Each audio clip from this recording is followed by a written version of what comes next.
Aló. Renzo. Esperaba tu llamada.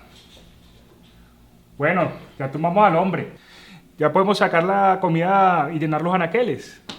Y con la comida vencida y podrida, ¿qué hacemos? La reempaquetamos para que no haya pérdida. Pero por supuesto, marico. Siempre hay que tener el 100% de ganancia.